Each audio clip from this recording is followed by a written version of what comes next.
نبی علیہ السلام نے فرمایا جس نے اذان کی آواز سنی اور پھر مسجد میں آ کر نماز نہ پڑھی تو اس کی نماز نہیں ہوگی،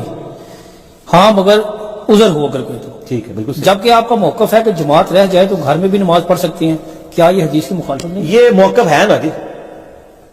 آپ نے کہہ دیا نا کہ اگر عذر ہو تو جی وہ بخاری مسلم میں حدیث موجود ہے نا عثمان بن مالک والی، کہ ان کی تھوڑی نظر بھی کمزور ہو گئی تھی، جو میں نے اگلے دن بیان بھی کیا ہے، اور انہوں نے نبی علیہ السلام کو ریکویسٹ کی کہ آپ میرے گھر میں آ کے ایک جگہ نماز پڑھیں، میں اس کو اپنا مصلی بنا لوں گا، کیونکہ مدینہ شریف چونکہ میدانی علاقہ ہے، جب بارش ہوتی ہے تو برساتی نالے بہتے ہیں تو مسجد تک نہیں پہنچ سکتا، اور کبھی سردیاں بھی ہوتی ہیں، تو میں گھر نماز پڑھ لوں گا، آپ کو ایک ایسا مصلی میرے گھر میں کونے میں نماز پڑھے، میں اس کو آپ کی وہ بابرکت جگہ کو، پھر حضور نے ان کے لیے نماز بھی پڑھ دی تھی، بخاری مسلم دونوں میں آتا ہے۔ عثمان بن مالک رضی اللہ تعالیٰ عنہ ساری صحابی ہیں، تو اس سے پتہ چلا نبی اسلام نے کیوں نہیں کہا کہ تو گھر کیوں پڑھنا، کہا تو ہوتی ہی نہیں ہے، گھر اس کی نہیں ہوتی ہے جس کے پاس ساری فیسلٹیز تھیں اور جماعت بھی جان بوجھ کے اس نے چھوڑی ہے۔ اگر عذر کی وجہ سے جماعت چھوٹی ہے تو بخاری مسلم دونوں میں موجود ہے کہ نبی علیہ السلام سخت سردیوں میں، بارش کے دنوں میں اذان میں ایڈ کرواتے تھے سلو فی الرحال، گھروں میں ہی نماز پڑھ لو، سردی میں بھی، خوف میں بھی، بارش میں بھی آپ گھر پڑھ سکتے ہیں۔ ایون بخاری میں آتا ہے جمعے کی نماز اس سے زیادہ امپورٹنٹ نماز کوئی نہیں ہے، آپ نے فرمایا اعلان کرو گھروں میں نماز پڑھ لو، آپ نے نہیں فرمایا بارش رکنے کا انتظار کر لو اور کوئی کشتی لے کے آ جاؤ، ظاہر یہ اس کا قطعا مقصد نہیں جو سعودیہ کے علماء نے سمجھا کہ گھر میں نماز ہو ہی نہیں سکتی۔ ایک بندے کی جماعت چھوٹ گئی ہے، اب اس کو یقین ہے مسجد میں جاؤں گا مجھے جماعت نہیں ملے گی تو اب گھر وہ پڑھ لے، عذر ہے نا اس کا، لیکن ایک بندہ جو ہے وہ جان بوجھ کے گھر پڑھتا ہے اس کے اوپر اپلائی ہوگی، یہ نہیں کہ گھر میں نماز نہیں ہوتی۔ ورنہ بخاری مسلم میں حدیث ہے کہ جو لوگ گھروں میں نماز پڑھتے ہیں اور مسجد میں نہیں آتے، میرا دل کرتا ہے کہ میں ان کے گھروں کو آگ لگاؤں، وہ آپ کو فرمانا چاہیے تھا نا، میں ان کو یہ بتا دوں کہ ان کی نماز کوئی نہیں لی انہوں نے جو گھر پڑھی ہے، بالکل صحیح، نماز ہو گئی ہے لیکن جماعت چھوڑنے پہ آپ غصہ کر رہے ہیں، ورنہ آپ کہتے ہیں میں ان کو کلیئر کٹ بتا دوں کہ جتنی مرضی پڑھ لو کوئی نہیں ہوگی، ٹھیک ہے۔ نماز فی نفسی فرض ادا ہو جائے گا، بغیر عذر کے بھی کوئی گھر پڑھ لے گا نا، نماز کا فرض ادا ہوگا، وہ جماعت چھوڑنے کا گناہ اور وبال اس کے اوپر ہوگا۔ جماعت کی اہمیت بتائی گئی، ہاں وہ تو مسلم شریف میں حدیث ہے، عبداللہ بن مسعود کہتے ہیں نبی علیہ السلام کے زمانے میں کوئی بیمار بھی ہوتا تھا نا، دو بندوں کے سہارے بھی مسجد آنا پڑتا نا،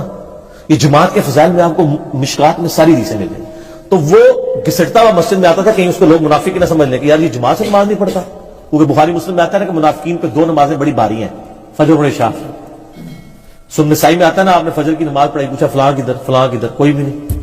آپ نے بڑا جلال فرمایا کہ لوگ مطلب مسجد میں آ کے نماز نہیں پڑھتے، لیکن عذر کے ساتھ۔ البتہ جو بہت ایمان والا تقوی والا ہے نا اس کے ساتھ حضور بھی ویسے ہی سلوک کرتے تھے۔ عبداللہ ابن ام مکتوم نے بھی پوچھ لیا تھا نا، مسلم شریف میں آتا ہے یا رسول اللہ نابینا ہوں، میں بڑے موذی جانور ہیں مدینہ شریف میں، کافی عمر تو ہاں عمر بھی مسئلہ، ہاں میں مسجد میں آ کے نماز پڑھوں، آپ نے فرمایا ٹھیک ہے گھر میں پڑھ لو، تو واپس جب جانے آپ نے اذان کی بات سنتے ہو پیچھے سے آواز دی، پھر مسجد میں آیا کرو، وہ انہی کو کہا جو آ سکتے تھے۔ یہ تقوی والی بات ہے، فتوے والی بات نہیں، فتویٰ وہی ہے، ٹھیک ہے نا، کہ جو آپ علیہ السلام نے فرمایا کہ آپ خود اعلان کروا رہے ہیں مسجد سے سلو فی الرحال، بخاری مسلم دونوں میں، سخت سردیوں کی راتوں میں، حالانکہ آپ یہ بھی کہہ سکتے تھے کہ رضائیاں لو اور مسجد میں آ جاؤ، سردی کی رات میں کیا بندہ باہر نہیں نکل سکتا؟ کوئی یار وہ کوئی رشیا میں تو نہیں ہے نا مدینہ شریف، رشیا اتنی سردی تو نہیں ہوتی نا، ریگستان میں کتنی سردی ہوتی ہوگی، لیکن سخت سردیوں میں آپ خود بھی ریگارڈ کرتے تھے یار گھروں میں پڑھ لو بیمار نہ ہو۔ آج بھی جس بندے کو بیماری کا خدشہ ہے، کسی کو دمے کا مریض ہے، کوئی اور ایشو ہے تو گھر میں پڑھے، لیکن سر گھر میں جماعت کروا لیا کریں عورتوں کے ساتھ، اس میں بیوی کو پیچھے کھڑا کریں، عورت ساتھ نہیں آ کے کھڑے ہوگی چاہے بیوی بھی ہو،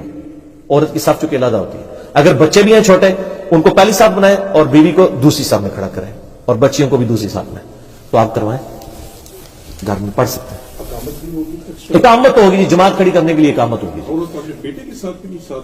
نہیں کھڑی ہو سکتی نا، ساتھ نہیں، اس لیے نہیں کہ وہ محرم نہ محرم کا چکر ہے، ورنہ بیوی سے زیادہ کون محرم ہے،